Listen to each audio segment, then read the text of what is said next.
My name is Lincoln, 23 years old, fresh University of Michigan graduate. The backyard celebration should have been perfect until my brother Nathan raised his glass. Crazy you finished, you'll probably end up jobless anyway. Dad chuckled while I swallowed my pride silent. Nobody knew I had co-signed Nathan's business loan application just days earlier. That night, staring at those papers, I made a decision that would change everything. Before I tell you what happened next, drop a comment letting me know where you're watching from, and hit subscribe to see how I finally stood up to my family after years of disrespect. Growing up in suburban Detroit wasn't easy when you lived in a shadow. Nathan, my older brother by 5 years, cast the longest shadow of all. From the moment I could remember, our family dynamic was crystal clear. Nathan was the golden child, and I was the afterthought.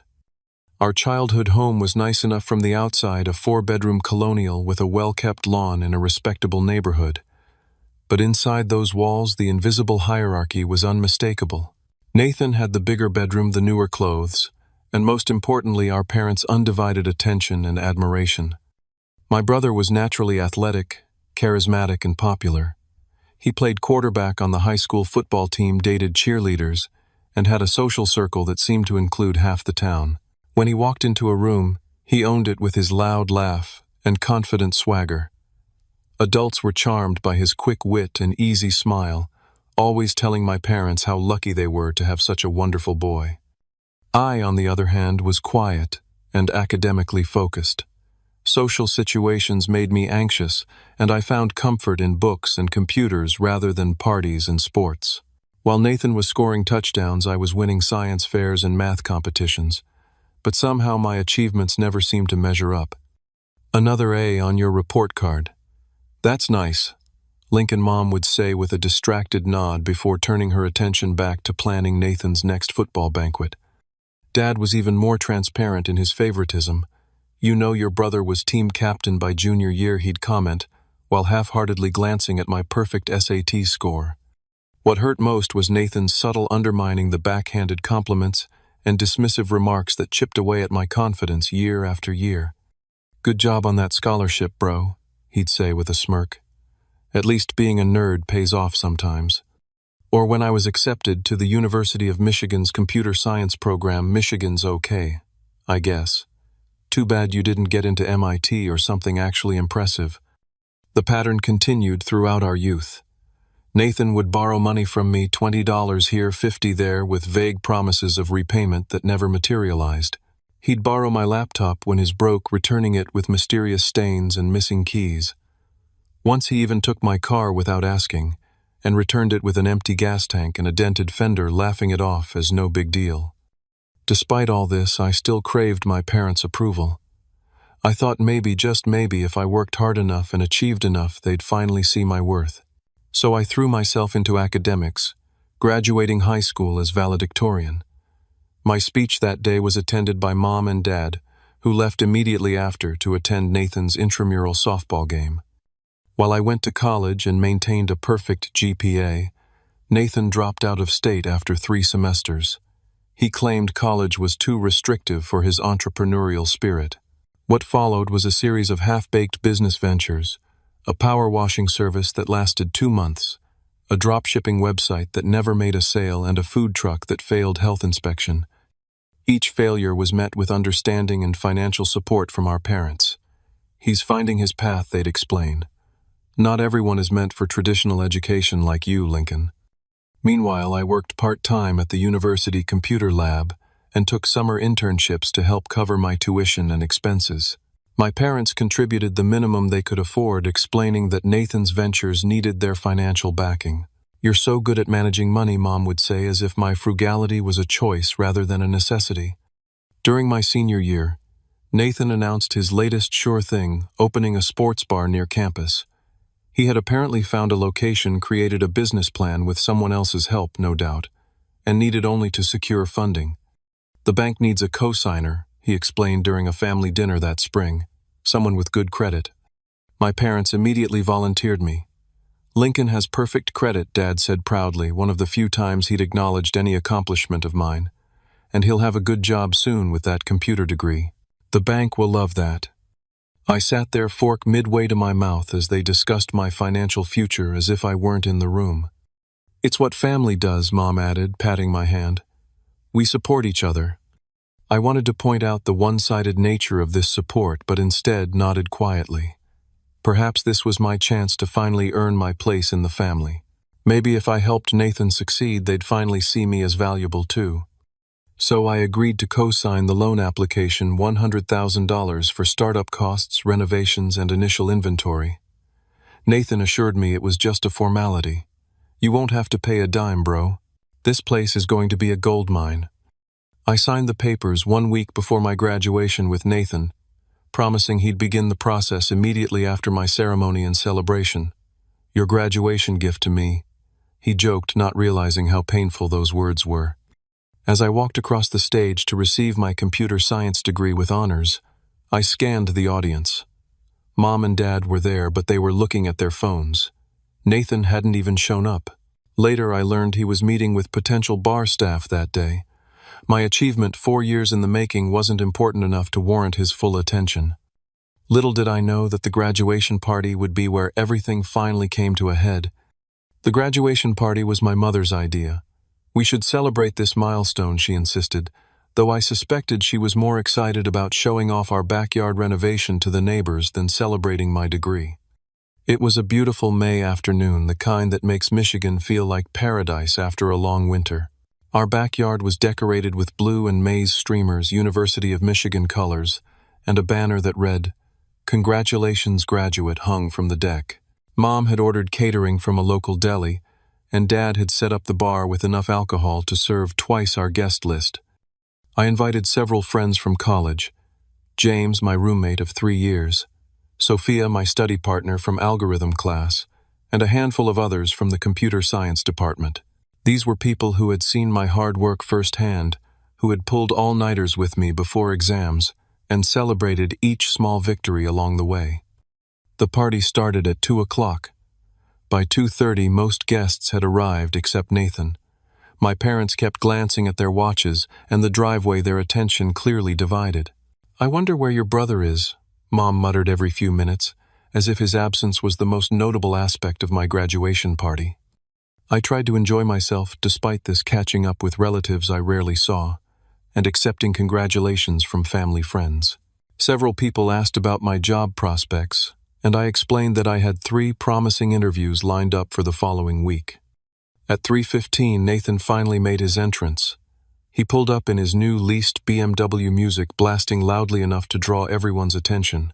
He sauntered into the backyard, wearing designer sunglasses and carrying a small gift bag. "The party can start now," he announced, as if we hadn't been celebrating for over an hour. My parents immediately gravitated toward him. Dad clapped him on the back while Mom fussed over his windblown hair. "We were getting worried," she said, though her tone conveyed admiration rather than concern. "Had to finalize some details for the bar," Nathan explained loudly enough for everyone to hear. "Things are really coming together. Just waiting on that loan approval." For the next hour, Nathan dominated the party that was supposedly in my honor. He moved from group to group, charming my relatives and entertaining my friends with exaggerated stories. My parents orbited him like proud satellites, laughing at his jokes and adding supporting details to his tales. I stood by the food table watching this familiar scene play out. James approached, handing me another beer. "Your brother always this much of a spotlight hog?" he asked quietly. I shrugged. "For as long as I can remember." Around 4:30, Dad called for everyone's attention. "Time for a toast to our graduate," he announced, raising his glass. I felt a momentary surge of hope. Maybe this would be the genuine recognition I'd been waiting for. But then Dad handed the floor to Nathan. "I think Lincoln's big brother should do the honors," he said with a wink. Nathan took center stage, glass raised high. The yard fell silent as everyone turned to hear his words. I noticed his smirk, the one that always preceded some cutting remark disguised as humor. "To my little brother Lincoln," he began, his voice carrying across the yard. "Crazy you finished, you'll probably end up jobless anyway." There was a beat of awkward silence. Then my father chuckled, which seemed to give others permission to laugh uncomfortably. My mother's smile tightened, but she said nothing. "I mean computer science." In this economy, Nathan continued doubling down. But hey, when your bar business fails, I might let you wash dishes at my place. More uncomfortable laughter. I maintained a smile, though inside I was crumbling. This moment of achievement, 4 years of hard work, late nights, and sacrifice reduced to a punchline at my expense. I glanced around at my friends. James was scowling. Sophia stared at her shoes. No one spoke up. To Lincoln, Nathan finally concluded, as if his roast had been an appropriate toast. May your student loans be the only debt you accumulate. The irony of his words wasn't lost on me, considering the loan I had co-signed for him. As people dispersed after the toast, Mom approached me. You know Nathan was just joking, she said, patting my arm. He's proud of you in his own way. But I had seen no pride in his eyes, only the same dismissive attitude he'd always shown toward me and my accomplishments. For the next hour, I moved through my own party like a ghost, making small talk and accepting congratulations that now felt hollow. From across the yard, I overheard Nathan loudly discussing his bar plans with my uncle. It's going to revolutionize the local scene, he boasted. Sports bar up front, club atmosphere in back. I've got suppliers lined up, staff interviews scheduled. Just waiting on the final loan approval. That's a big undertaking, my uncle remarked. How are you financing it? Got a loan application in process, Nathan replied casually. Lincoln co-signed, so approval is basically guaranteed with his credit score and new degree. The little nerd is finally useful for something. He laughed, unaware or uncaring that I might overhear. In that moment, watching my brother use my achievement as a stepping stone for his own gain, while simultaneously belittling it, something shifted inside me. I looked around at my family, my father laughing at Nathan's jokes, my mother hovering around him with offers of more food, my relatives engaged by his charismatic storytelling. Then I looked at my friends, the people who had actually supported and valued me. James caught my eye and raised his eyebrows as if to ask, "You okay?" Sophia gave me a sympathetic smile. As the party wound down and guests began to leave, I found myself at a crossroads. For years I had accepted my role in this family, the reliable one, the responsible one, the one whose achievements were acknowledged with a pat on the head before attention returned to Nathan. I had co-signed that loan application, hoping it might finally earn me the respect and recognition I craved. But standing in the fading light of my graduation party, watching Nathan accept congratulations meant for me, I realized no loan co-signature would change the fundamental dynamic of our relationship. I would always be the supportive character in Nathan's story, never the protagonist of my own. As the last guests departed, and my parents began cleaning up, making plans to help Nathan with his bar the following weekend, I quietly went upstairs to my childhood bedroom. The loan paperwork was still in my desk drawer, copies I had kept for my records. I pulled them out and read through the terms again, seeing with fresh eyes what I had committed to. If Nathan defaulted, which seemed increasingly likely given his track record, I would be responsible for $100,000 plus interest. My future, my financial stability, my independence, all tied to Nathan's latest whim. That night I barely slept, turning over 2 decades of memories and patterns. By dawn I knew what I needed to do. Alone in my childhood bedroom, surrounded by academic trophies that had never earned me the approval I sought, I spread the loan paperwork across my desk. The cosigner withdrawal form had been included in the packet, a simple document that would remove my financial liability. I picked up a pen, then set it down again. Was I really going to do this? Was I really going to put myself first for once? My mind raced through a lifetime of memories, Nathan borrowing my brand new bike when I was 7, returning it with a bent wheel and no apology. Nathan reading my private journal to his friends when I was 13, laughing at my adolescent thoughts and insecurities. Nathan accidentally spilling soda on my laptop the night before a major project was due in high school.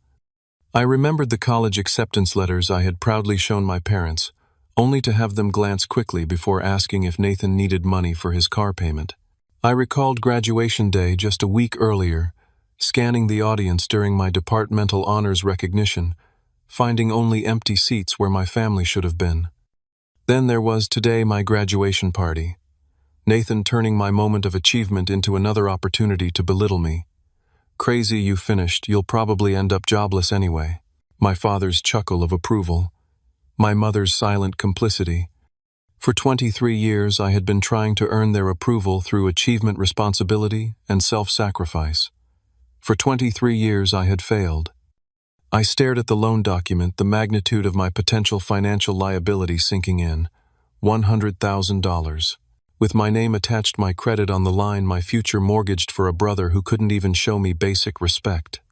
What would happen if, when Nathan failed to make payments, I'd be starting my career with a massive debt that wasn't even mine? I'd be trapped, unable to get my own apartment, my own car, my own life. I'd be tethered to Nathan's failures for years, possibly decades. And would they even appreciate the sacrifice? Or would it become just another expectation, another example of what family does? My hands began to tremble as clarity washed over me. This wasn't about the money. It was about recognizing my own worth, about understanding that I deserved basic respect, not constant belittlement, about finally setting boundaries after years of having none. I picked up the pen again, this time with resolve. I filled out the cosigner removal form carefully, making sure every field was complete and accurate. I signed my name with a steadiness that surprised me.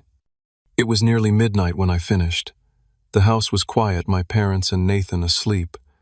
I changed into jeans and a sweatshirt, grabbed my keys and the form, and slipped out to my car. The night air was cool against my face as I drove through the sleeping neighborhood. The bank had a 24-hour drop box for after-hours document submission, a small metal slot in the wall beside the ATM. I parked and sat for a moment, the form on my passenger seat, illuminated by the overhead light. Was I being selfish? Was I betraying my family? The questions nagged at me, familiar guilt rising like bile. Then I remembered Nathan's toast again. The way he'd so casually dismissed 4 years of my hard work. The way he'd laughed about using my good credit. The way he'd called me a little nerd who was finally useful for something. I got out of the car, walked to the drop box, and slid the form into the slot before I could second-guess myself again. There was a quiet thump as it fell inside.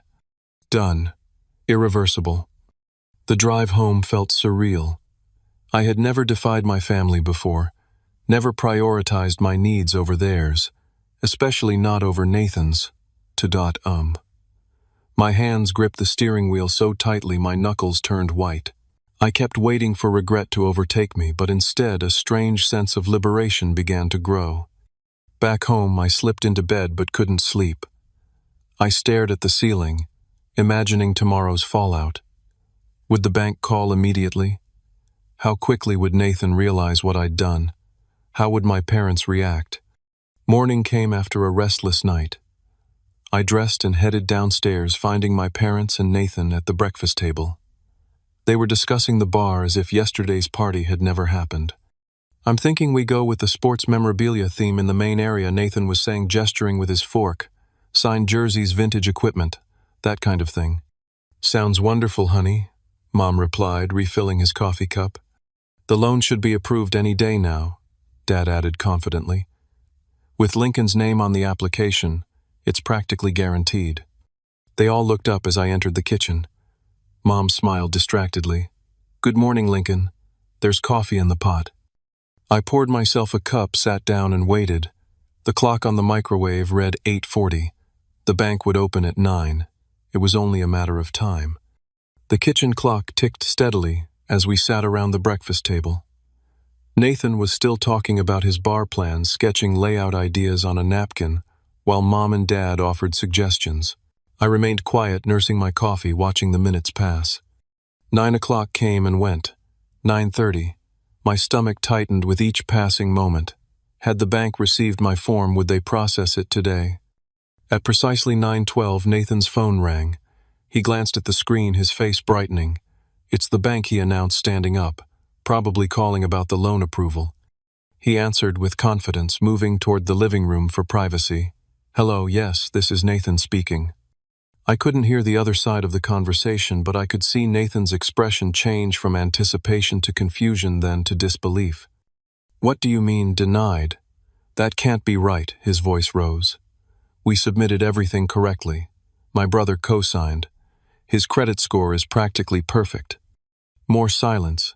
As he listened, his face growing increasingly red. "Withdrawn." What are you talking about?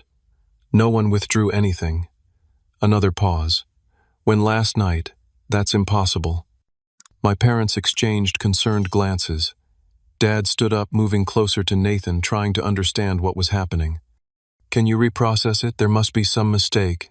Nathan pleaded, his confident demeanor crumbling. No, don't close the application. We need this loan. The call ended with Nathan staring at his phone in shock. They said the cosigner withdrew last night. The application is being closed. His eyes slowly lifted to meet mine, realization dawning. Lincoln, did you? I met his gaze steadily. Yes. The silence that followed was deafening. Mom gasped. Dad's mouth opened and closed without words. I need some air, I said quietly, standing up and heading for the door.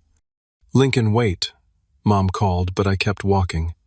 I grabbed my keys and wallet, slipped on my shoes, and left the house before anyone could stop me. As I backed out of the driveway, I saw Nathan in the doorway, his face contorted with rage. My phone buzzed before I reached the end of the street.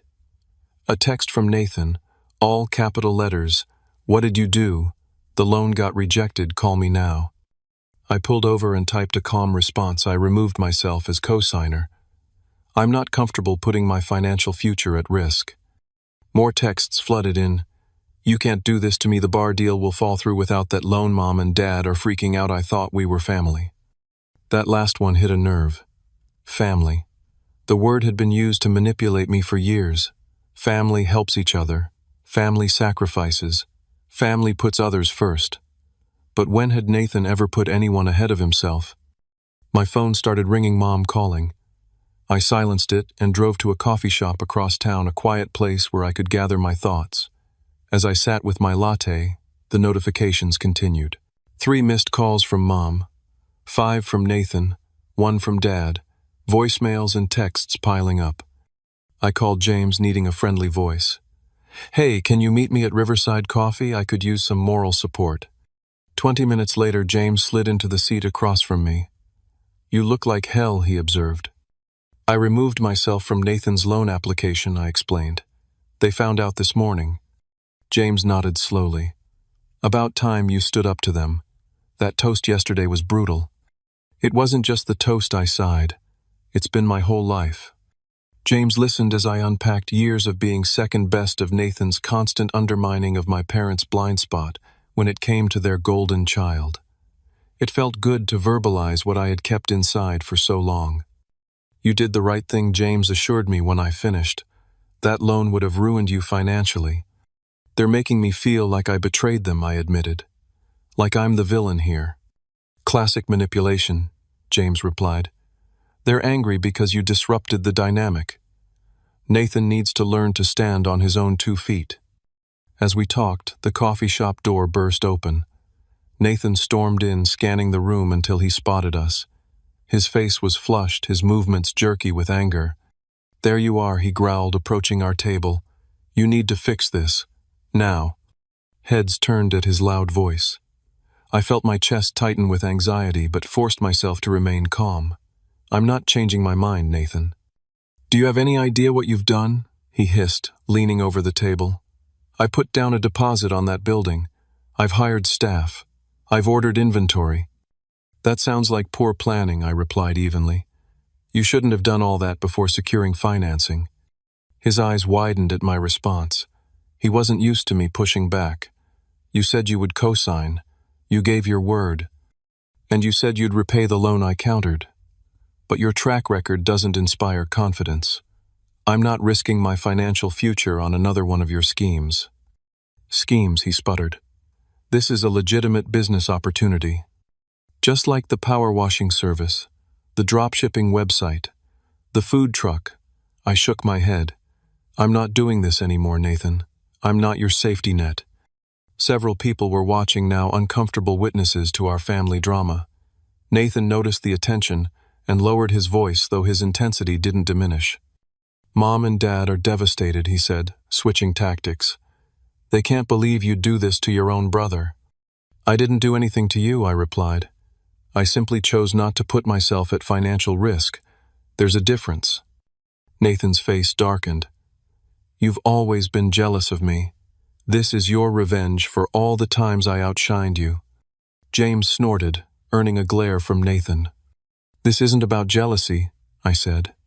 "It's about self-respect, something I should have developed a long time ago."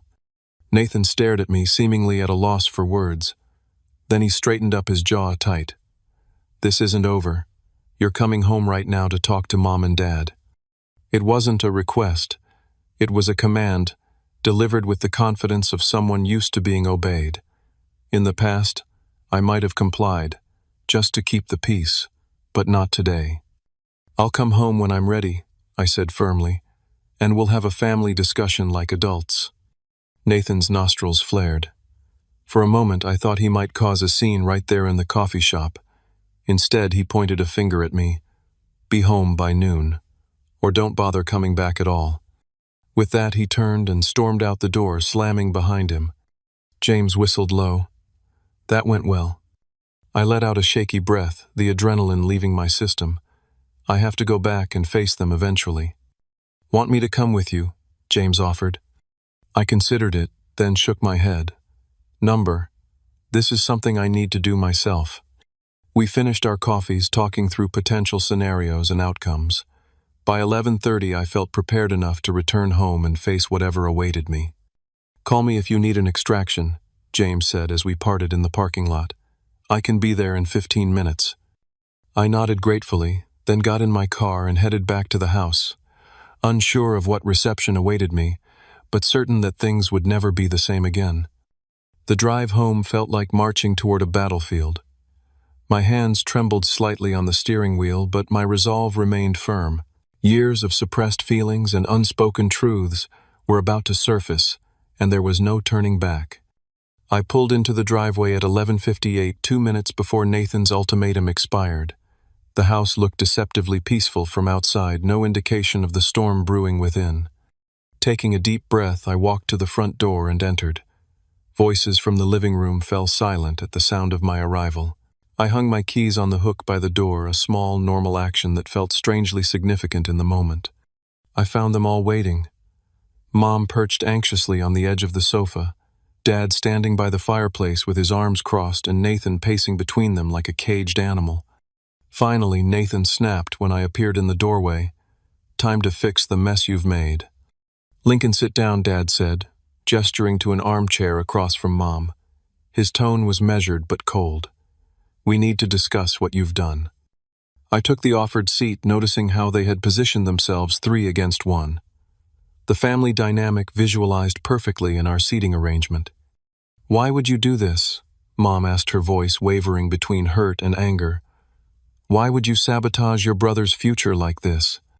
The question revealed so much about how they viewed the situation and me. In their minds, I was the saboteur. Nathan was the victim. Nothing new there. "I'm not sabotaging anyone," I replied calmly. "I'm protecting my own future." "By breaking a promise," Dad countered. "You gave your word you'd co-sign that loan." I reconsidered after yesterday's graduation party. I explained, looking directly at Nathan, after being publicly humiliated by the very person I was trying to help. Nathan rolled his eyes. "It was a joke, Lincoln. Lighten up." "It wasn't funny," I said. "None of it has ever been funny. Not the put-downs, not the backhanded compliments, not the constant dismissal of my accomplishments." "What are you talking about?" Mom asked, genuinely confused. "We've always been supportive of your academics." "Support isn't just saying good job," and then immediately shifting attention back to Nathan, I replied. "It's showing up when it matters. It's celebrating achievements without qualification. It's basic respect." "This isn't about respect," Nathan interrupted. "It's about the loan. You need to go back to the bank today and reinstate your co-signature." I shook my head. "That's not going to happen." Lincoln, Dad's voice took on the authoritative tone that had always ended discussions in our house. "This is what family does. We help each other. Your brother needs this loan." "I've been helping for years," I countered. "I've loaned money that was never repaid. I've had my possessions borrowed and returned damaged. I've watched my achievements diminished, while Nathan's attempts were celebrated regardless of outcome." "That's not true," Mom protested weakly. Isn't it? I challenged. Where were you during my departmental honors ceremony last week, the one I specifically invited you to? Mom and Dad exchanged uncomfortable glances. Nathan needed help looking at potential bar locations, Dad admitted. Exactly my point, I said. Nathan always comes first. Always has, always will. And I've accepted that for 23 years. But I won't jeopardize my financial future for someone who can't even show me basic respect. Nathan's face flushed with anger. This is ridiculous. You're acting like some victim when you've had everything handed to you. Full ride scholarship, perfect credit score, job interviews lined up. Nothing was handed to me, I replied, my voice rising despite my efforts to stay calm. I earned every single one of those things through hard work and discipline, things you know nothing about. Boys, Mom interjected. This isn't helping. You want to know the truth. Lincoln Nathan stepped closer, looming over my chair. I was never going to pay back that loan anyway. The room fell silent at his admission. Nathan, Mom gasped. What? It's the truth. He continued, too angry now to filter himself. My credit is shot from the other businesses. No bank would give me a loan on my own. Lincoln was my only option with his perfect credit and new fancy degree. Dad rubbed his forehead, looking suddenly tired. Son, that's not what we discussed. Oh, please, Nathan scoffed. We all knew how this would play out. Lincoln would co-sign, I'd make payments for a few months, then claim business was slow. Eventually, Lincoln would take over payments because he's Mr. Responsible. I stared at my brother, somehow both shocked and not surprised at all by his admission. You were planning to default deliberately. I was planning to build a successful business, Nathan backpedaled slightly. But I needed a backup plan. That's just smart business. That's fraud, I corrected him. And it would have destroyed my credit and financial future. Don't be so dramatic, Nathan dismissed. You'd recover eventually. I looked between my parents, searching their faces for shock or disapproval at Nathan's admission. I found concern but not surprise. On some level, they had known or at least suspected what Nathan intended. Did you know about this? I asked them directly. Of course not, Mom answered quickly. Too quickly. Dad was more measured. We hoped Nathan would make it work this time, but we also knew you'd be there as a safety net if needed. A safety net. I repeated the words, bitter in my mouth. That's all I am to this family, isn't it? Nathan's safety net. The responsible one who will clean up his messes. That's not fair, Mom protested. Isn't it? I stood up, no longer willing to physically look up at them. When has Nathan ever been my safety net? When has he ever put my needs first? When have any of you? The question hung in the air unanswered. Lincoln Dad began, his tone softening slightly. Family helps family. That's just how it works. No, I said firmly. Healthy families support each other mutually. They respect boundaries. They celebrate each other's successes without jealousy or dismissal. So what are you saying? Nathan demanded. You won't help me at all.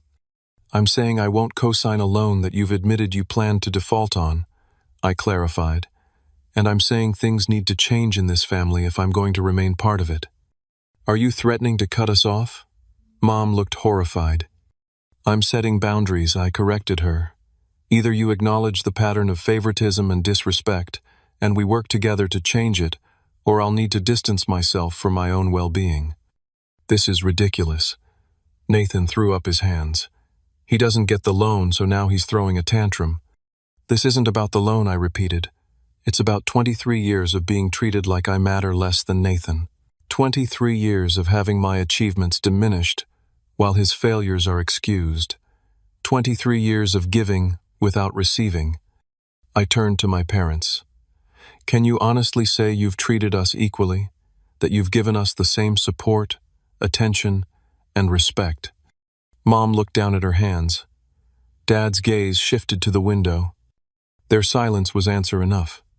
I love you all, I said, surprised to find I meant it despite everything. But I won't be disrespected anymore. I won't be Nathan's backup plan or financial safety net. I need to build my own life, and I need you to respect that. So that's it. Nathan's voice dripped with contempt. You're abandoning your family when we need you most. I'm not abandoning anyone, I replied. I'm asking to be treated with respect. The loan is off the table, but I'm still here willing to have a relationship if things change. Things don't need to change, Dad said, his voice hardening again. You need to remember your family obligations. And there it was, the confirmation that nothing would change. Not today, maybe not ever. I think I need some time away, I said quietly. I'll stay with James for a while until I find my own place. You're overreacting, Mom said, panic edging into her voice. Nathan said things he didn't mean. We can work this out. But Nathan's expression told a different story. He wasn't sorry. He was angry that his plan had failed, that his safety net had developed a spine. I'll go pack some things, I said, heading for the stairs. If you walk out that door, Nathan called after me, don't expect us to welcome you back with open arms when you fail on your own. I paused on the stairs, turning back to face my brother one last time. I'd rather fail on my own terms than succeed on yours. In my bedroom, I quickly packed essentials into a duffel bag: clothes, toiletries, laptop, and important documents. My phone buzzed with a text from James. All good, I replied. Coming to crash at your place. We'll explain later. As I zipped the bag closed, Mom appeared in the doorway. Lincoln, please don't do this. We can talk more. We've been talking for hours, Mom, I sighed. But nothing's going to change. Not right now. Of course we'll change, she promised, though her eyes darted nervously toward the stairs where Dad and Nathan waited. Just give us some time. That's what I'm doing, I replied, hoisting the bag onto my shoulder, giving us all time and space. Downstairs, Dad stood with his arms crossed, his expression stoic. Nathan wasn't visible, probably sulking in the kitchen. This is a mistake, Dad said as I reached the door. Family should stick together. I agree, I replied. But family should also respect each other. When you're ready for that, you know how to reach me. I walked out to my car, loaded my bag in the trunk, and drove away from the only home I'd ever known. In the rearview mirror, I could see my parents standing in the doorway watching me leave. Nathan was notably absent. A chapter of my life was ending. A new one, uncertain but filled with possibility, was about to begin. The first night at James's apartment was strange. His spare room was barely large enough for a twin mattress and my duffel bag, but it represented something I had never fully experienced: independence. Stay as long as you need, James offered, handing me a spare key. It's not much, but it's drama-free.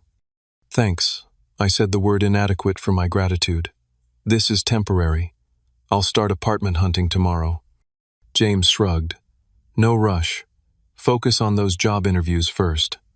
Those first 2 weeks were a crash course in adult independence. I had my own money savings from internships and part-time work, but limited experience managing completely on my own. I created a budget, researched apartments within my price range, and prepared meticulously for my upcoming interviews. My phone remained eerily silent. Mom had texted twice, once to ask if I was okay, and again to tell me Nathan was really struggling with my decision. Dad hadn't reached out at all. Nathan had sent one message, asking if I had come to my senses yet. I left them all unanswered, needing space to find my footing. My first interview was with a tech startup developing educational software.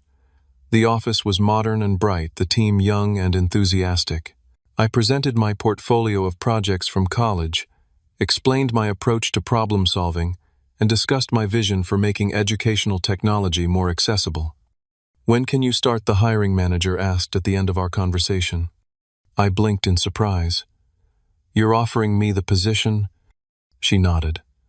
Your technical skills are impressive, but what really stands out is your thoughtfulness. We need people who can think beyond the code. The starting salary was modest but fair for an entry-level position. More importantly, it was enough for me to get my own place and begin building a life independent from my family's influence. I signed the paperwork that afternoon and called James with the news. Celebration dinner tonight, he insisted. First rounds on me. That weekend I found a small studio apartment not far from the office. It was basic, just one main room with a kitchenette and a tiny bathroom, but the large windows let in plenty of natural light and the location was perfect. The landlord ran a credit check, nodded approvingly at my score, and handed over the keys. Standing alone in my empty apartment, I felt a strange mix of pride and terror. This was mine, my space, my responsibility, my freedom. I furnished it sparsely at first, a mattress on the floor, a second-hand desk, and chair, a few kitchen essentials. Each paycheck allowed for small improvements, a proper bed frame, a comfortable couch, a bookshelf for my computer science texts and programming manuals. 3 weeks into my new job, I received an alarming email notification. Someone had attempted to apply for a credit card in my name. The fraud detection system had flagged it as suspicious and declined the application. I immediately called the credit card company for details. The application had been submitted with my social security number and previous address, but a different phone number. My stomach sank as I realized what had happened. Nathan had tried to use my information to secure credit. I spent the evening placing fraud alerts on my credit reports, changing passwords, and implementing additional security measures. The violation left me shaken but more certain than ever that I had made the right decision in distancing myself. The next day I received a text from Mom. Nathan says someone must have stolen his identity too. Strange coincidence. I didn't bother responding. There was no coincidence, and we both knew it. Work became my sanctuary. I threw myself into projects, volunteering for extra assignments, and staying late to improve my skills. My team lead noticed my dedication. "Don't burn yourself out," she cautioned. "This is a marathon, not a sprint." But work was more than a job for me. It was validation. Here my contributions were recognized. My ideas were heard. My efforts were appreciated. The contrast with my family dynamic couldn't have been starker.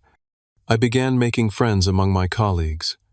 We'd gather for happy hours or weekend hikes, relationships built on mutual respect and shared interests rather than obligation.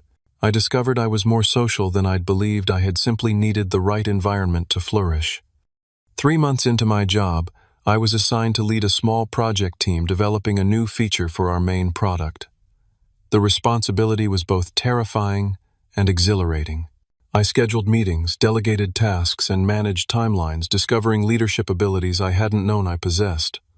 When we delivered the feature on time and under budget, our CEO personally commended our work during the company all-hands meeting. "Lincoln showed exceptional leadership," he noted.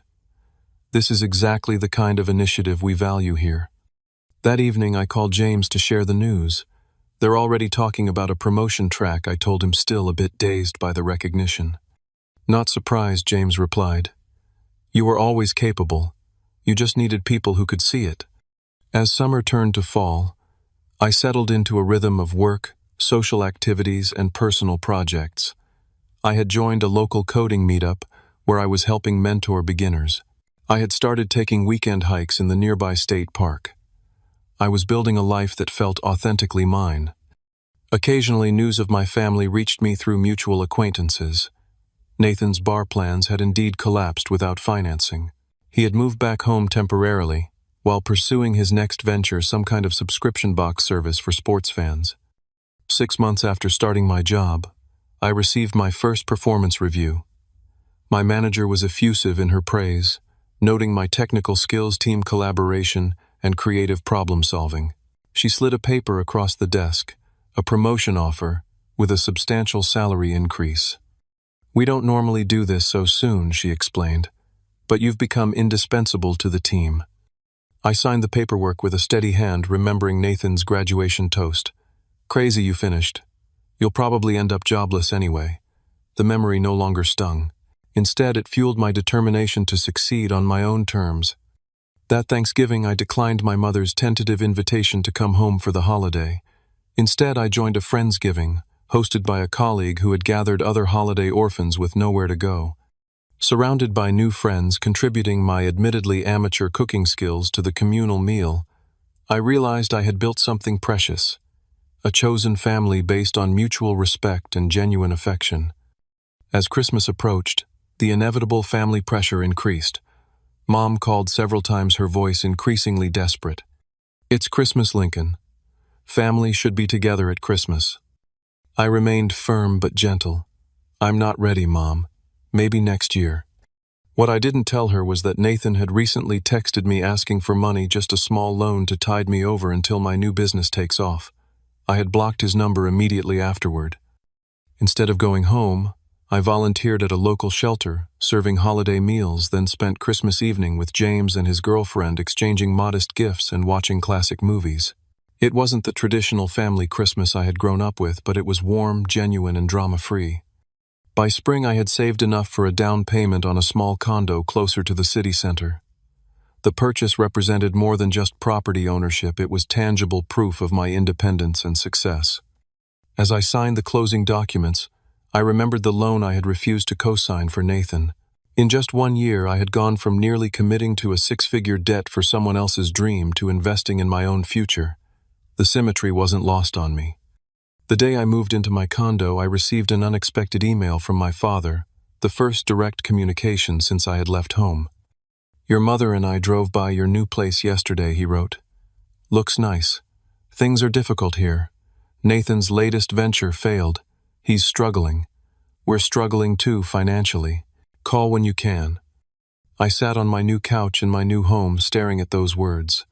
No congratulations on the condo, no acknowledgement of my success, just an implied request for help after a year of silence. I closed the email without responding, not yet ready to reopen that door. My phone buzzed with texts from friends offering to help with unpacking and arranging furniture.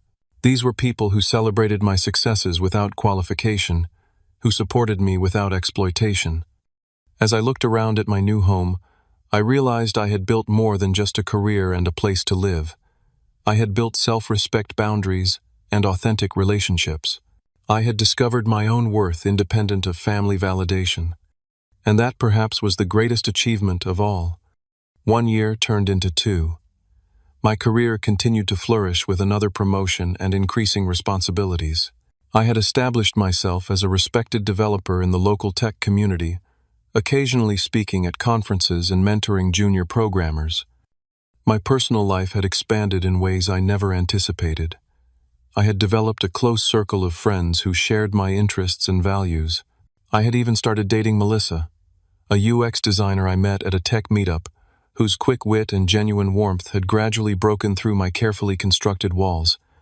I had found my place in the world independent of the family dynamics that had defined my earlier years.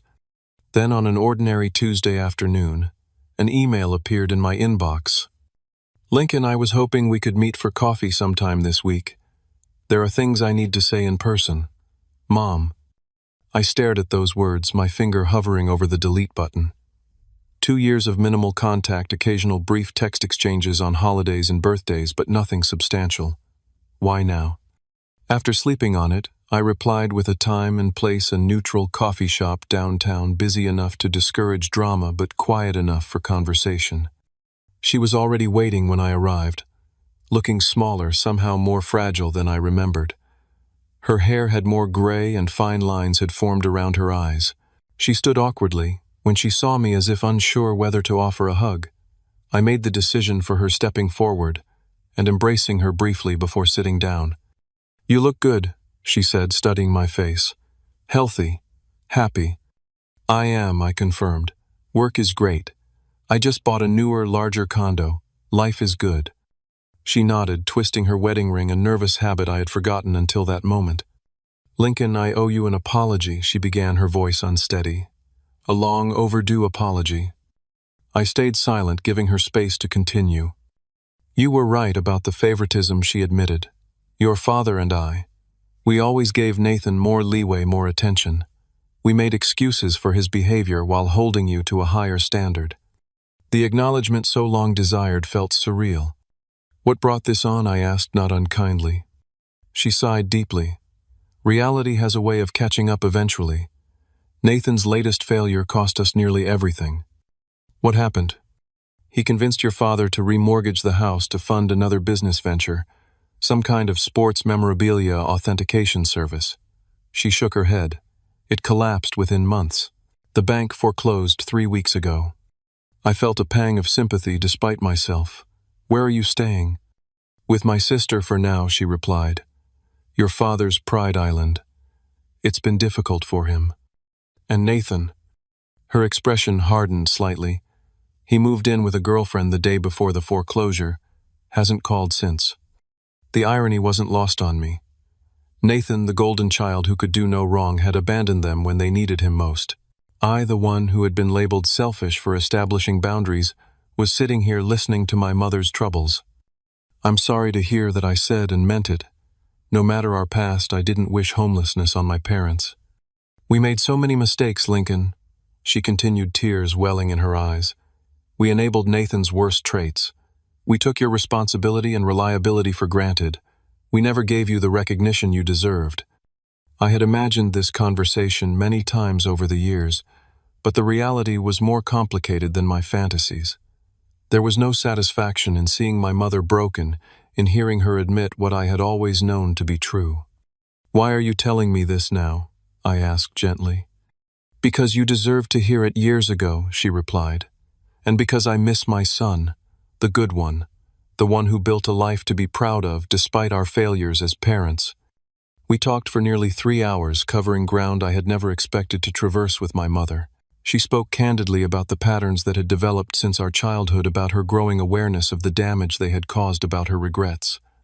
I'm not asking for money, she clarified when our conversation began to wind down. I want to be clear about that. Your father and I will figure something out. I appreciate that, I said, realizing she was trying in her own way to respect the boundaries I had established. As we prepared to leave, I made a decision. I can't fix everything, Mom, and I won't enable Nathan again, but I can help you and Dad get back on your feet. Not with cash, but maybe I could co-sign a lease for an apartment until you rebuild your credit. The offer surprised us both. You would do that after everything? You're still my parents, I said simply. But this time there would be clear terms and expectations. 2 weeks later, I met with my father for the first time since leaving home. The meeting was awkward, his pride clearly wounded by the reversal in our circumstances, but beneath the discomfort I sensed something new: respect. You've done well for yourself, he acknowledged gruffly, as we toured a modest apartment I had found for them, built something solid. Coming from him, it was tantamount to a standing ovation.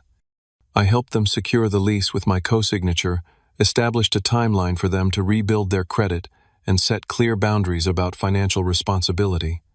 It wasn't forgiveness exactly, but a cautious new beginning. Nathan remained conspicuously absent for several months. Then, just as my parents were settling into their new routine, he reappeared, broke single again, and looking for a place to stay. To my surprise, it was my father who established the boundary. You can sleep on our couch for 2 weeks, he told Nathan firmly. During that time, you need to find a job, any job, and start contributing. Nathan, unused to such limitations, looked to me for intervention. Lincoln, come on. You know how hard the job market is right now. Actually, I know several places hiring entry-level positions, I replied, refusing to fall back into old patterns. I'm happy to send you the listings. The shock on his face would have been comical in another context. To everyone's surprise, including perhaps his own, Nathan complied with the new expectations. He found work as a bartender at a local sports bar, ironically the very industry he had once hoped to enter as an owner. It wasn't glamorous, but it was honest work. Our relationship remained distant but civil. The old dynamics occasionally resurfaced in small ways, but now there was awareness on all sides, and corrections were made before patterns could re-establish themselves. One evening, about 6 months after our family's reluctant reconnection, Nathan asked if we could meet for a beer after his shift. Curious, I agreed. We sat at a quiet corner table, the awkwardness between us palpable. Nathan fidgeted with his coaster, uncharacteristically hesitant. I owe you an apology. He finally said the words, clearly difficult for him. A big one. I nodded, waiting for him to continue. I've had a lot of time to think about why my life kept imploding, he admitted. And I realized I've never really faced consequences before. You and Mom and Dad always cleaned up my messes. That's true, I agreed, neither accusatory nor conciliatory. When you pulled your name from that loan application, it was the first time anyone had ever really said no to me. He shook his head. I was furious. But looking back, it was probably the best thing anyone's ever done for me. The admission was unexpected, and I suspected genuine. It forced me to face reality, he continued. to recognize that I'm not entitled to success or support, that I actually have to earn things like you always did. We talked for hours that night, more honestly than we ever had before. There were moments of tension and old hurts revisited, but also moments of surprising connection. Nathan was changing slowly and imperfectly, but genuinely. "I don't expect us to be best friends," he said as we prepared to leave. "Too much water under that bridge. But I'd like to try being brothers, real ones, not whatever twisted version we were before." I extended my hand and he shook it firmly. "I'd like that too," I said, and meant it. The path to healing our family wasn't straightforward or quick. There were setbacks and old habits that died hard. But gradually, a new dynamic emerged, one based on mutual respect rather than obligation, on earned trust rather than assumed entitlement. My parents found new jobs and eventually moved into their own apartment without my co-signature. Nathan stuck with bartending, eventually moving into management, finding satisfaction in steady incremental progress rather than get-rich-quick schemes. And I continued building my life now with the added dimension of family relationships that added to my happiness rather than diminishing it. 3 years after that fateful graduation party, I hosted Thanksgiving at my condo. My parents and Nathan came, as did James, Melissa, and a few close friends. As we gathered around the table, I looked at the unlikely assembly, my biological family and chosen family together in my home. "I'd like to make a toast," Nathan said, raising his glass. Everyone fell silent, perhaps remembering as I did the last notable toast he had given. But his words this time were different. "To Lincoln," he said simply, "for having the courage to break the cycle. We're all better for it." The journey from that graduation party to this moment had been long and often painful. But looking around at the faces of people who truly saw and valued me, I knew it had been worth every difficult step. Sometimes the strongest thing you can do is walk away. Sometimes the most loving choice is to set boundaries. And sometimes the family you rebuild can be stronger and healthier than the one you were born into. Have you ever had to set difficult boundaries with people you love? Drop a comment below sharing your experience. Remember that standing up for yourself isn't selfish, it's essential for healthy relationships. If this story resonated with you, please hit like and subscribe for more real-life stories about family dynamics and personal growth. Thank you for listening, and remember, your worth isn't determined by others' inability to see your value.